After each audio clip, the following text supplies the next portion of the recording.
I would still say that his best matchup is TVP. Like Percival, his TVP has been insane. We'll see how he does compare to Solar. As spawning in the bottom right hand corner of Winter Madness, we have the South Korean Terran player. We have the blue Terran. It is Percival. And spawning in the top left hand corner, we have his opponents. We have the teal Zerg player, the teal Zerg player himself. It is Solar. Let's go. Let us go. So we are building up into Winter Madness. Winter Madness is one of the larger maps in the map pool. Larger map, longer rush distance by ground. And I'm curious to see how Percival will approach this matchup. Percival, as we mentioned before, has been having a lot of success in TVP and in TVT as well. He's been beating Beyond on a regular basis. He's been taking down players and taking maps off of Hero, Max Packs, Classic as well. Percival isn't looking insane, but I will still say that his weakest matchup is still TVZ. Like, this is where Percival still has to fixate and focus and improve on. And I'm curious to see how he does approach Solar. Now, what I will say though is that Percival, he's very intense. He's very drop heavy, very drop heavy.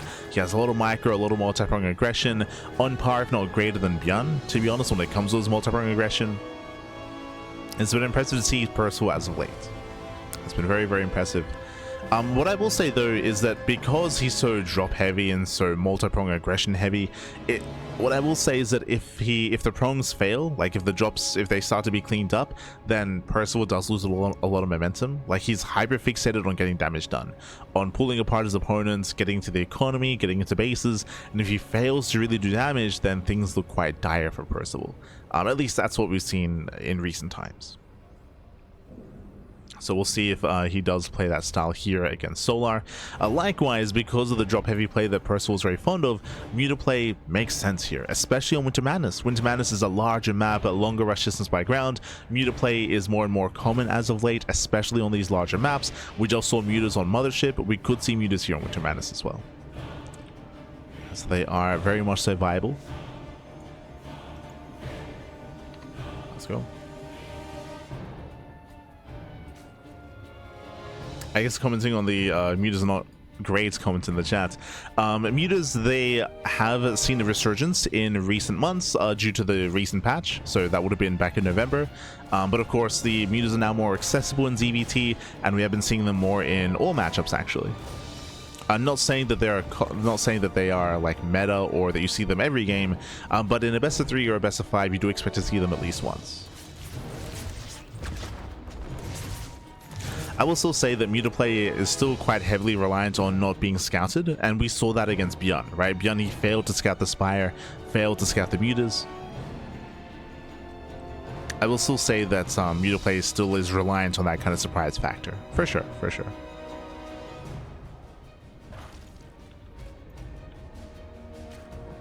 I'd say that is true.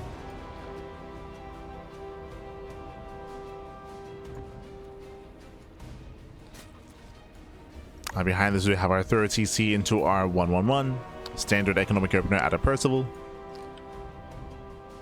Everything looking normal so far. And soon we'll find out if Solo wants to go Lair first, Evo Chambers first, or Bring the Nest first. We'll soon see our tech of choice.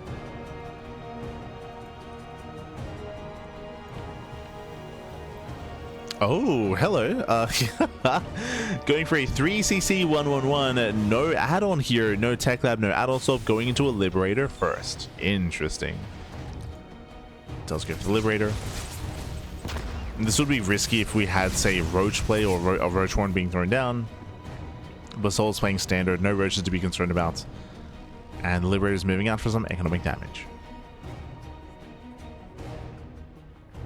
Often we do see Viking into Liberator to be able to deny any kind of Overlord scouting. Oh, as it looks like there was a little bit of latency here in the game. Smooch. Hellions are being active. It is going to be Lair first out of Solar. So that's going to be 425 Lair timing. Lair first is usually a little bit safer. It does mean an earlier Overseer scout is going to be available. So we can scout with Overseers. Build up into Baneling speed. Going for later Evo Chambers, later upgrades. As Percival was distracting. Liberator does hit the natural. Soul's paying attention. Solar, he's locked in. Spores are repositioning. I believe that should be within range. Yeah. He is within range. The Liberator is going to be focused down. Oh. That should fall. Solar still keeping up with the Hellions. And so far, Solar, he holds on. He's holding on. Oh, and I was curious about something here. I don't know if you noticed, but there was no Bailey Nest. There was no Bailey Nest, and I was curious. I was like, hold on, are we going into the Spire? Are we going into Hydras? We have the answer. It is going to be Hydra Den into +1 range. Let's go. It's going to be a heavy Hydra composition. If you recall, we did mention this in Game 1 versus Beyond. We saw the Solo went for the same style, going into a heavy Hydra composition against Beyond. This is a style that has been very prevalent as of late from the Korean Zerg players. Is to delay banelings. So we still get there, but we have delayed banelings, heavy Hydras, and it does lead into a big power spike, and it much more naturally transitions into lurkers, which we saw in Game 1.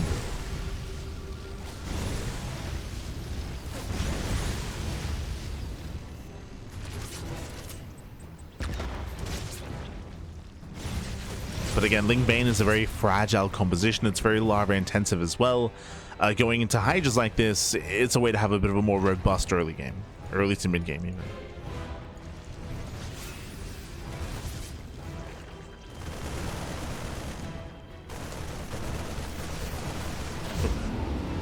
even. Solar supply blocked. Medevac dropping into the natural. Sorry, into the main. Hey, catching out a Hydra. Gets one. Gets two. Expensive losses here for Solar. Losing 2 Hydras.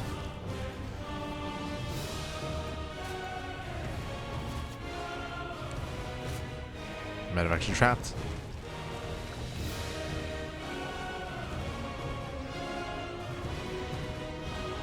Now, it was an okay start for Percival catching out some Hydras, but Solar, his Hydra cannon is getting a little bit out of hand. There's 1-1 upgrades are finishing. Hydras are amassing.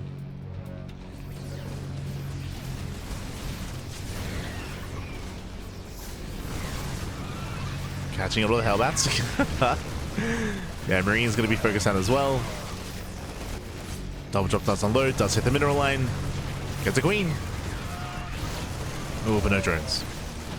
Yeah, no major economic damage. We can see the Solar, he's already droned up to 84. He's got his 84 workers. Now Solar can focus on maxing out.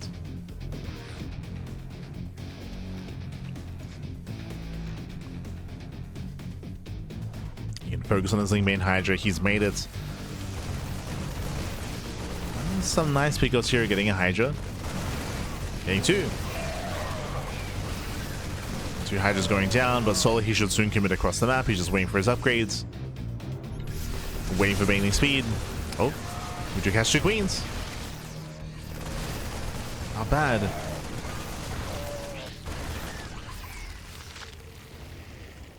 You can see Percival just stutter stepping his heart out. He's catching us on Ling Bane.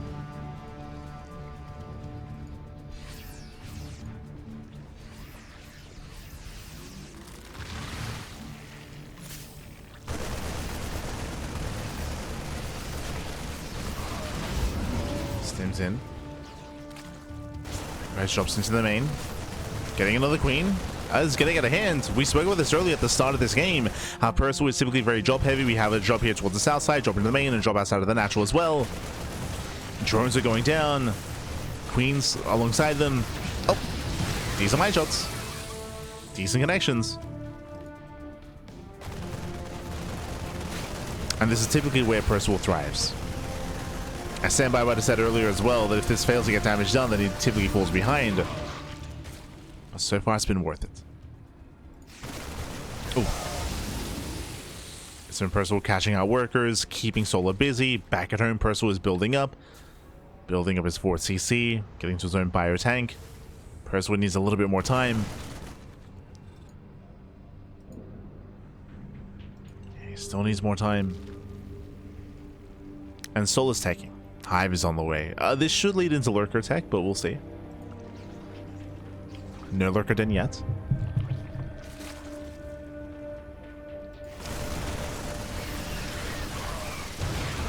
He's getting good stutter stepping. Ooh! Painling's a grazing army. Solo forcing Percival back. Double drop comes from behind, catching out 3 drones, not bad. 3 worker kills. I still don't see a Lurker Den here, so we might actually go into ultras. It's hard to say for certainty, just because we have 2/2 on the way. Like we have +2 melee and +2 range, so we're taking in both directions. If we had a commitment into only one of them, then we can assume, but still getting both.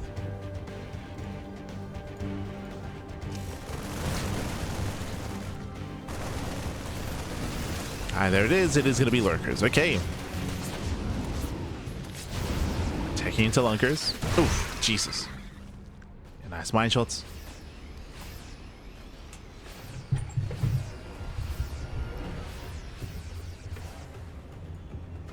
Mines are popping off. Percival is still being active. This is very similar to the Beyond game where Percival, he's on a bit of a timer here. And he has to do critical damage before the Lurkers do hit.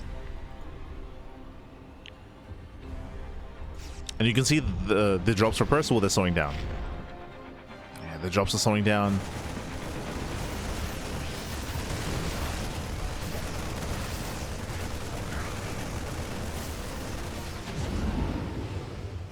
I say that they're still getting value. They're still gaining value.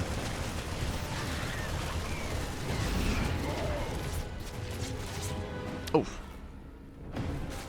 It does get away. Here comes the main push. This time with tanks. Both armies are maxed out. And Percival's moving in. And pushing right through the center.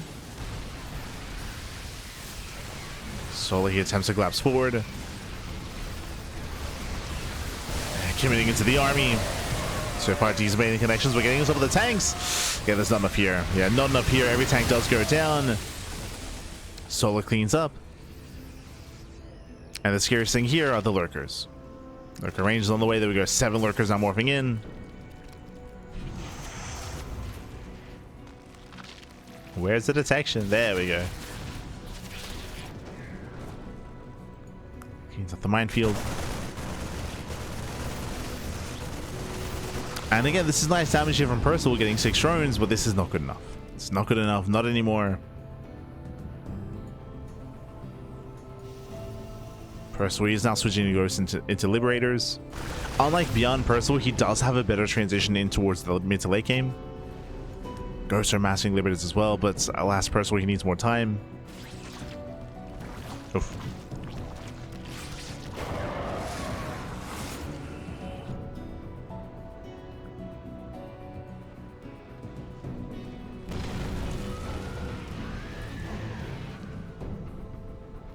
So we've been getting nice worms up and running. Oh. Upgrade. Mineral field depleted. Army gets spotted. We have 9 Lurkers so far.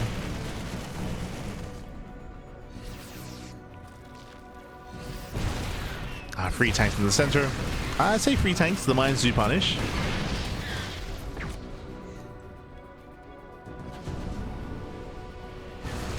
Lurkers, they move into Ghost though. Oof. Yeah, they move into a siege line. That is not worth it. That's 8 Lurkers going down. Aye.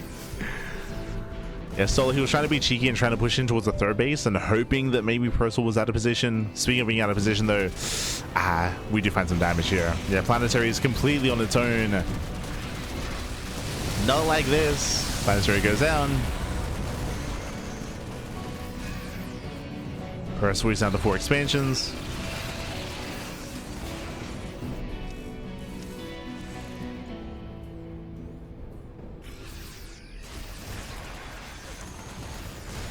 Can we have that back and forth? Nice stutter stepping.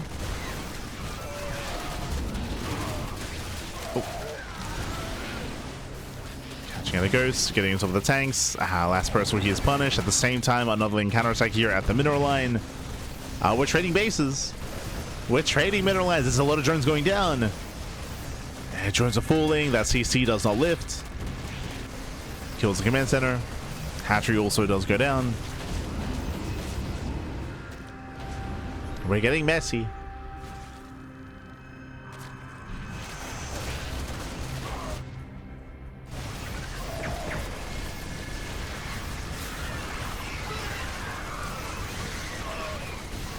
Oh my god, the target firing on the bailings. Jesus. Percival, calm down. Calm down, Pappy. As Percival gets a mineral line, takes out the expansion. At the same time, though, Percival he needs a base of his own. He needs a CC. He's floating over.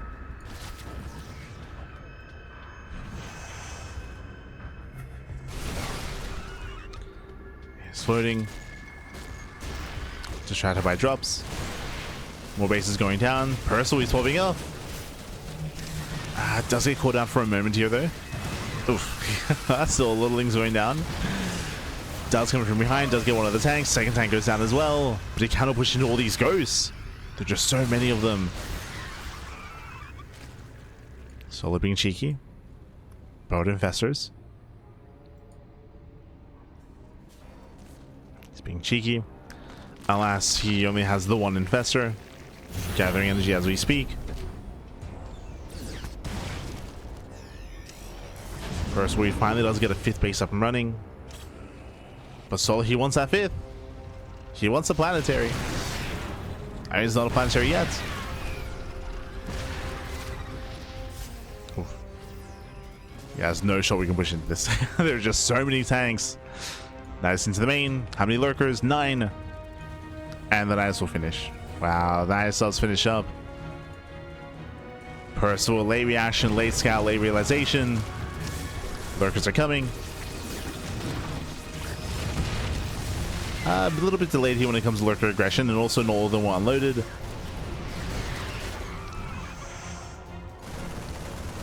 So a little bit messier by Solar. Looks like he's going to be cleaned up. 9 lurkers on top of that ramp. That would have been brutal. The lurkers, they trickle out. Another base falls. Lurkers are cleaned up.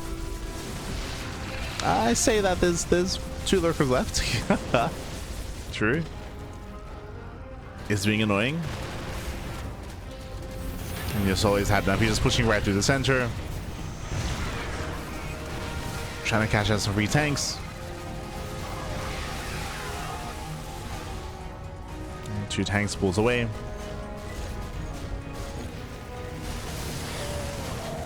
Shop is going to be cleaned up. Courier is spreading. And even though we've had like a back and forth, and Percival has done well for himself, knocking down bases, knocking down mineral lines, reality is Solar, he has more expansions. He has plenty of mining here. Solar, he has built up somewhat of a bank, and Percival has not. So Solar, he can afford to trade in efficiently, and he has been, right? He's been, Percival has been much more efficient. And that's the Terran army. But Solar, he still maintained the larger bank.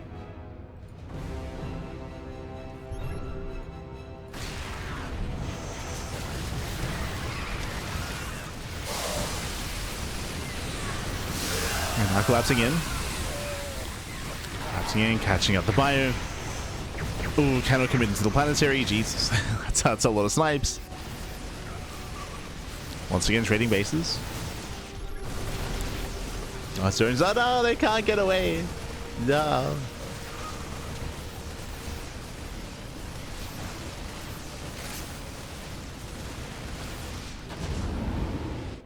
Drones and expansion. Remember, Solar still has more bases. He can still afford this, for now at least.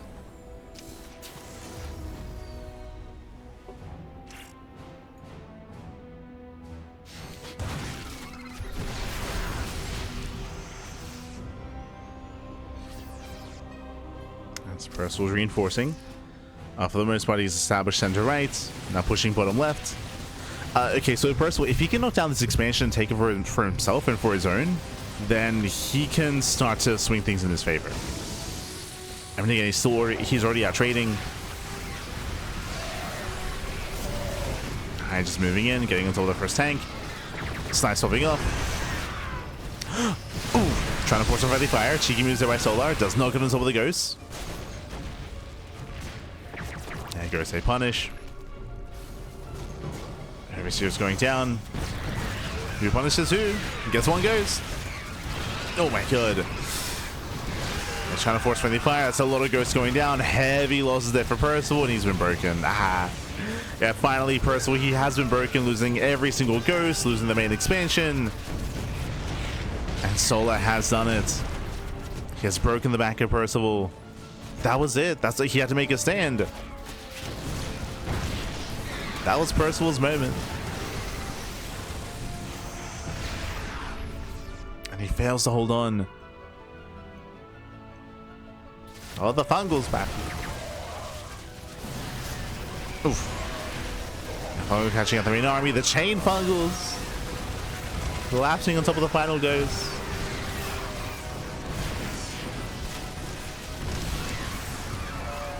Still one Ghost left. Again, we're getting a little bit messy towards the end here, but these are still better trades of Solar. He can still afford. Oh god, we're just throwing away units. We're just throwing them away, Packy. But it's fine. Solar can take it. He likes it. He likes it. It's fine.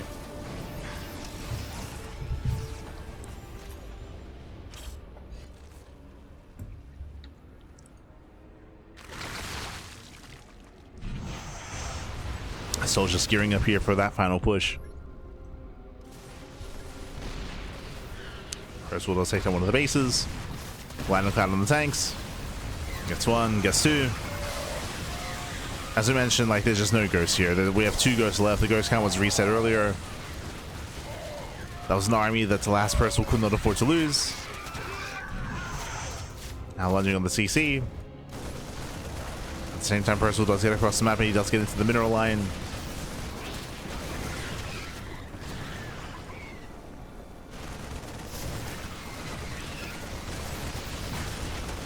Does get in. Again, Percival, he's trading as efficiently as possible. That is true. But GG. Yeah, GG gets called. Doesn't even matter. And Solar, he will take game number 1. GG. Whew, yeah, very intense back and forth here between Solar and Percival. And again, Percival, he actually held his own. He was knocking down bases, knocking down mineral lines. He was doing so much damage across the map. But as we mentioned, it was still not enough. Solar still had the worker lead. He still had the base lead as well. Solar could still afford those losses. Meanwhile, Percival could not. And last of course, it all came down to those final moments here where Percival got caught out in the open. He was surrounded with his ghosts. He lost everything, of course, and he could never quite replenish that kind of army. Not anymore. GG. GG well played. There was a chance, as we were trying to emphasize, where if Percival was able to maintain his ghosts and take the bottom left-hand expansions, then maybe he could start to overwhelm, but wasn't quite able to achieve that. GG. And with that, Solar takes the lead.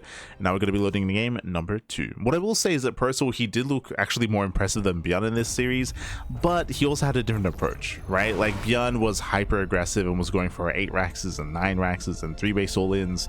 Here we saw that Percival, he embraced the longer and later game, so he was able to actually embrace like Liberator and Ghost play, multi-pronged aggression, and yeah, he held his own. It's impressive.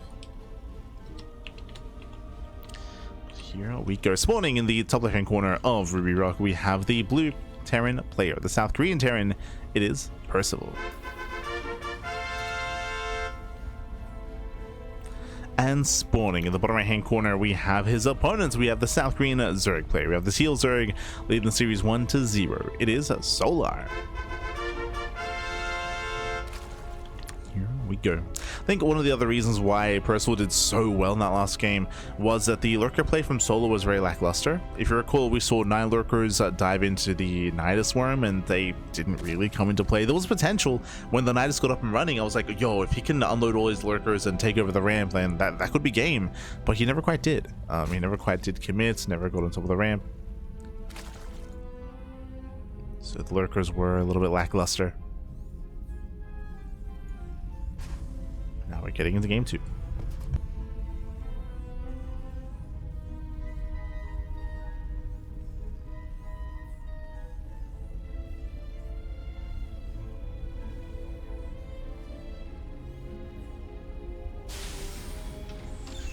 Don't forget to stretch. Don't forget. From here, welcome to Ruby Rock. Ruby Rock is one of the smaller maps of the map pool. Smaller map aggression is typically favored here, so we're leaning towards some more aggressive builds out of both players. We could see solo open up Roach. Roaches might be the go-to here just because the map does favor early pushes. We'll see how safe solo plans on being.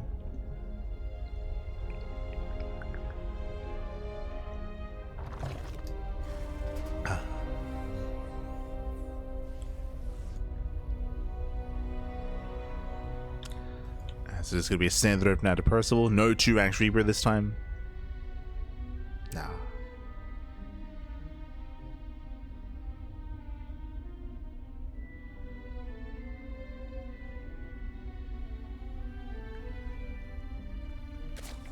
So Percival does move out. Does threaten the mineral line.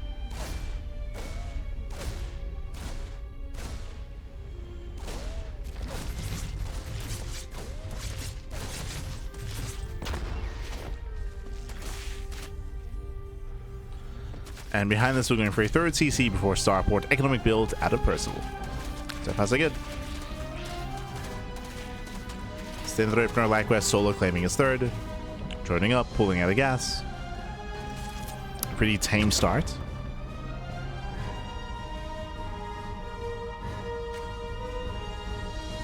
I say that, you said I see 8 lings are on the way. That is not normal. He's going for a Ling Flood. Okay. After a very intense, a very long game 1, we're going for a massive Ling Flood here. 16 more Lings are on the way. Jesus. Solo, he's very committed. The goal here is to take over the natural. Does hug the edge. Yeah, there we go. Link Speed kicks in. Does rush across the map. And ideally he wants to catch these Hellions. Yeah, the Overlord does spot the Hellions moving out. As he moves out, Lings are moving in. And there's nothing at home. Wow, there's nothing at home to defend. Jesus. Yeah, the wall does open. Sorry, it does close. Thankfully, but all these SCVs will go down. Hellions are raced back home to defend, but there's only 2 Hellions. Only 2. Ah, no. Okay, up to 4. Up to 4 Hellions, but we come in for the surround. Gets 1. Yeah, it takes out one of the Hellions, going for the other as well. He wants him. Gets into the mineral line. Boys are being pulled. We'll check the Hellion. That's still more SCVs going down. That is critical damage. 11, 12, 13 SCVs. Ay, ay, ay. Yeah, critical damage is being dealt. And with that behind this, Solo is just droning. Solo, he's droning, he's saturating. Solo, he has no tech, but Solo has a very comfortable lead. Very comfortable lead. And you also got a full scouts confirming the Banshee play. That's why we have spores in production. They're being thrown down in the bases.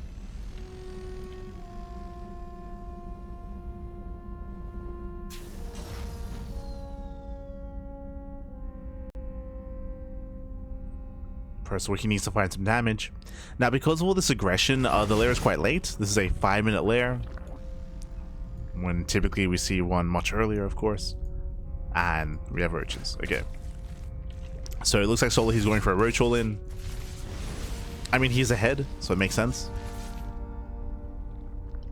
to just go for the 1-2 punch.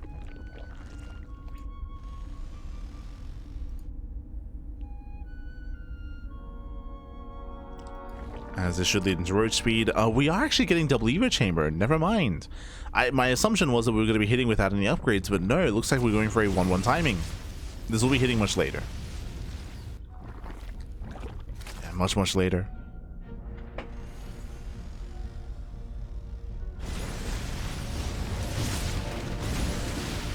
Okay, diving of the queens. Clutch and shoes. No detection, 1 queen goes down. Gets 1, going for the other. Ooh, 2 queen kills. 2 up to 3, Jesus. Clutch chance used. Third queen goes down. Detection has arrived, but is it too late? There's still one Banshee left over. No. Queen, get out of here. Yeah, messy defense here from Solar. Detection was so delayed. Those two queens added so much DPS. Percival, he's in this. He's in this game. It's still rough. And I believe Solar's still going for an all-in, but we'll see if we can recover.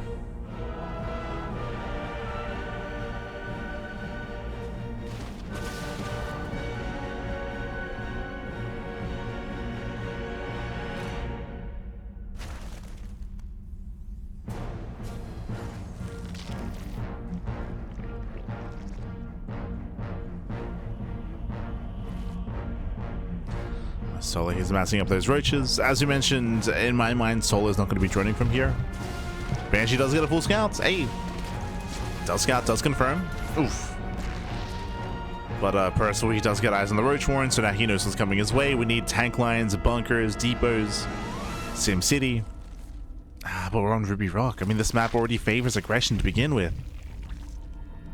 So specifically, what I mean by that, usually you do have a bit of a more defensive position back at home, but here there's an entrance in between the bases. So even if we have a siege line set up at the third base, we can just ignore the third and go straight for the natural instead when it comes to all-ins. It looks like the best defense is going to be a strong offense. Percival is pushing across the map instead. He wants to try to force the fight on Solar's side.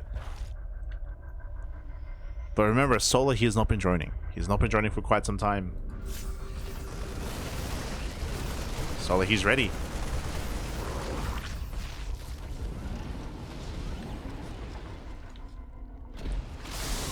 Solar, hey, gets a tank. Gets one. Gets the other.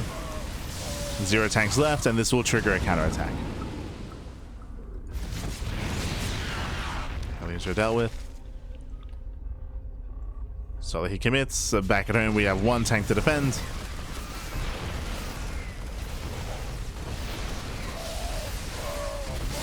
Oof. Yeah, pass on one of the bunkers.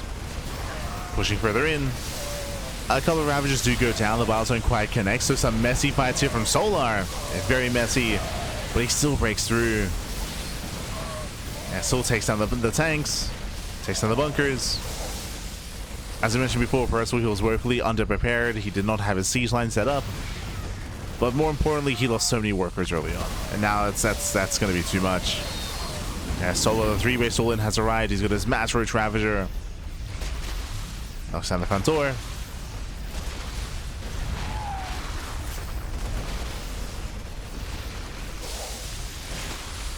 Breaks into natural, the boys are being pulled. 2-2 is denied.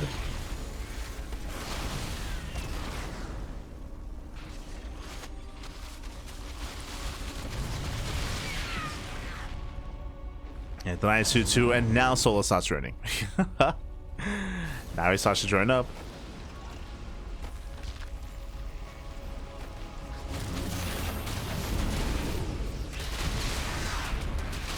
Catching 3 buildings. Denies the third.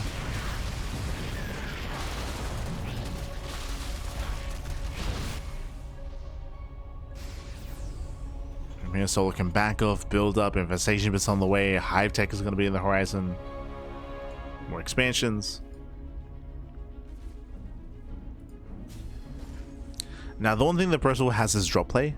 This Roach heavy style, these Roach all-ins, they do have very limited anti-air. It's very limited anti-air. So drops can excel. But main push is less so.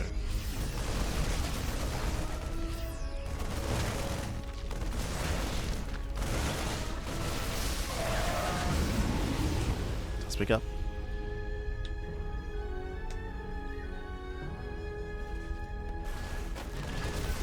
Up, jumping into the main. Liberated our siege as well. Drone's going to be going down. So far, we get some damage. That's something.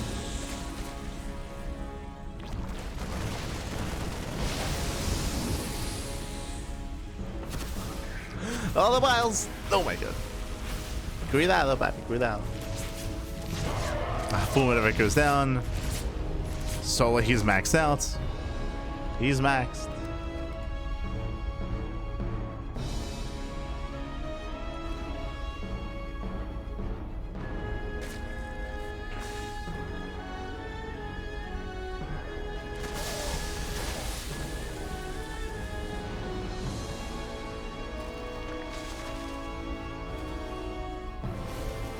And here comes Solar. Here comes wave number 2. This time with +2 carapace, so this time with better upgrades, railing speed as well. Railing speed, link speed.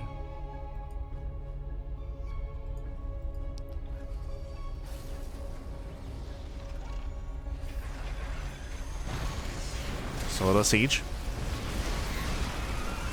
Does siege up. This is buying time, okay. So I'm going to say Percival. So Percival is buying time. Oh no! Liberators are exposed, so he will lose both. Oh, he loses one. Yeah, a little bit miscalculated from Solar. Some shaky trades. There we go, bots are connecting. Finally, the Liberator goes down.